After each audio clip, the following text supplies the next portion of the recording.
الحمد لله رب العالمين والصلاة والسلام على رسوله الكريم محمد وعلى آله وأصحابه أجمعين وعلى من تبعهم بإحسان إلى يوم الدين. اما بعد. حضرات محترم، یہ ضروریات دین کورس کا کلپ نمبر 10 ہے. اس کا موضوع ہے غسل کا ثواب اور طریقہ.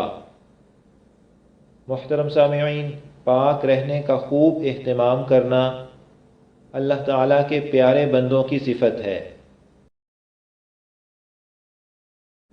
چنانچہ اللہ تعالیٰ کا ارشاد ہے، ان اللہ یحب التوابین ویحب المتطہرین.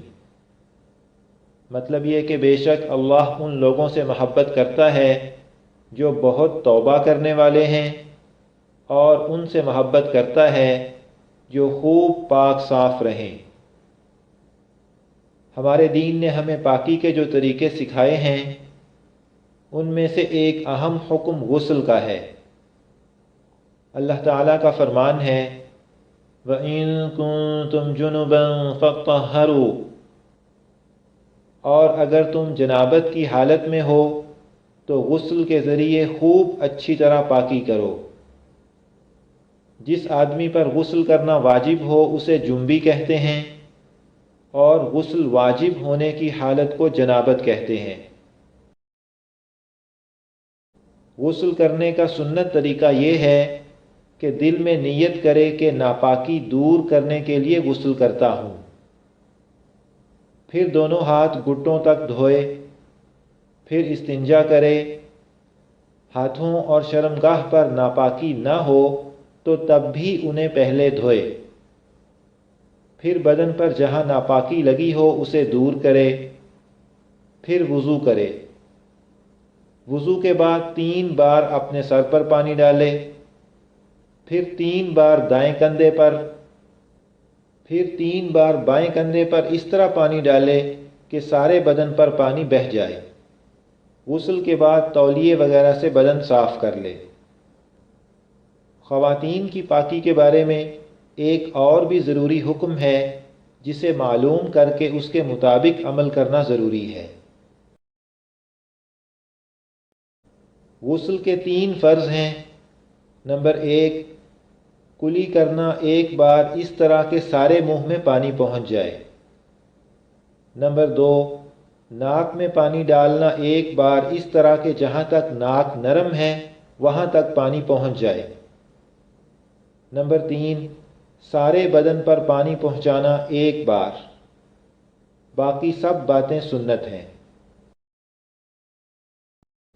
محترم سامعین، غسل کے دوران قبلہ کی طرف منہ کرنا یا پشت کرنا، سطر کھلا ہونے کے حال میں بلا ضرورت بات کرنا، پانی ضائع کرنا یا حد سے زیادہ کمی کرنا، یہ سب باتیں مکروہ اور منع ہیں.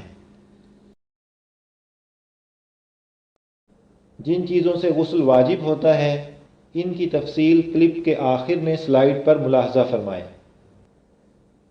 جنابت کی حالت میں قرآن مجید چھونا، تلاوت کرنا اور مسجد میں داخل ہونا، یہ سب کام ناجائز ہیں. ذکر کرنا، درود شریف پڑھنا جائز ہے. اگر پورے بدن میں بال برابر جگہ بھی خشک رہ گئی تو غسل نہیں ہوگا. اگر غسل کے بعد معلوم ہو کہ کوئی جگہ خشک رہ گئی تھی تو صرف خشک جگہ کو دھو لینا کافی ہے. دوبارہ نہانا واجب نہیں. خواتین کو چاہیے کہ نتھ، بالی وغیرہ اچھی طرح ہلا کر سب جگہ پانی پہنچائیں. ایسا نہ ہو کہ پانی نہ پہنچے اور غسل نہ ہو. اگر دانتوں کے درمیان کسی چیز کا ٹکڑا پھنس گیا تو اسے خلال سے نکال دیں. اگر اس کی وجہ سے دانتوں کے درمیان پانی نہ پہنچے گا تو غسل نہ ہوگا. اسی طرح آنکھ، کان، ناف وغیرہ میں احتیاط سے پانی پہنچانا لازم ہے. لپسٹک، نیل پالش اور وگ کے جو احکام کلپ نمبر 9 میں ذکر کیے گئے ہیں وہ یہاں بھی لاگو ہیں. محترم سامعین، درج ذیل مواقع پر غسل کرنا سنت ہے۔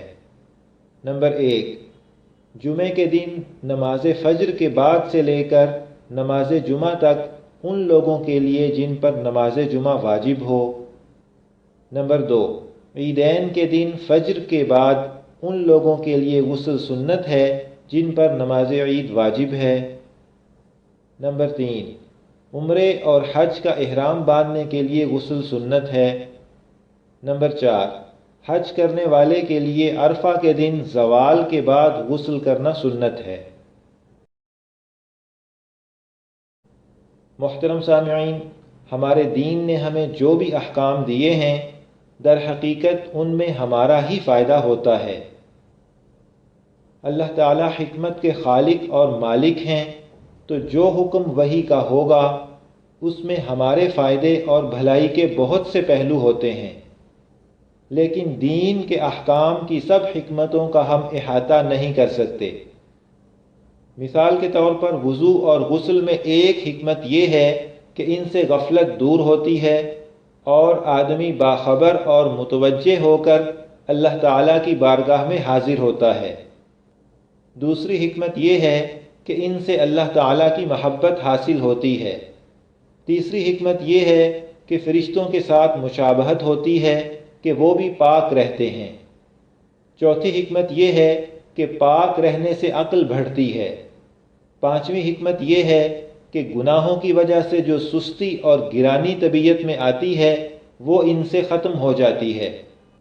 چھٹی حکمت یہ ہے کہ فرشتوں کا قرب حاصل ہوتا ہے۔